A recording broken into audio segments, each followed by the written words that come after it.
Welcome everybody and welcome to another episode of Religion and Final Fantasy. Today we're going to be talking about Final Fantasy V. One of the things that I love about Final Fantasy that I'm seeing more and more details of as I'm working through this is just how the games really do build and respond to one another.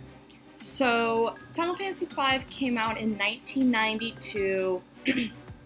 Like the other games, doesn't really delve into any religious practices, but it does in other ways combine what we saw in 4, but also what we were seeing in some of the previous games. In Final Fantasy V, there is a void, and the void was all there was in the beginning, which really is reminiscent of a lot of mythologies that begin with chaos.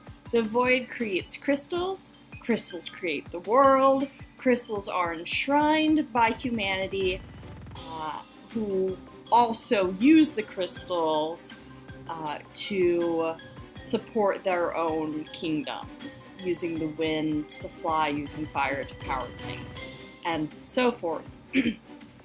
So that is very similar to what we were seeing in 1 through 3 with the power of the crystals. 5 also has aliens, like in 4. So there are multiple worlds, and one world had to deal with X-Death, trapped him in another world, and that's where we begin our adventure, where X-Death is trying to break out from his prison in this other world, and it kind of goes from there, and eventually you do fight X-Death as well as the tree as well as the void. You know, it's a Final Fantasy game, it just gets crazy at the end. Now, even though the crystals are enshrined, which again supposes a sort of respect and faith in their abilities, humans also are really overusing the crystals. And even though it's partly X-Death's fault, it also is partly the fault of humanity. Just not being environmentally conscious and really draining these crystals of their power, which we've seen in previous games. So, yeah.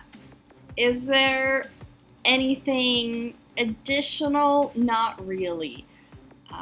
1 through 5 create kind of a nice set of crystals, technology, being environmentally conscious, respecting the crystals and the boundaries, but there isn't really a personal god. And although there are sanctuaries, kind of churches, angels where you resurrect party members or things like that, there is not really a sense of religious ritual. But come back next week where the game starts taking a wild shift through our next set of games. And again, we won't be getting a lot of information, but we're going to go down some different paths. So check out Final Fantasy VI, the best game, next week.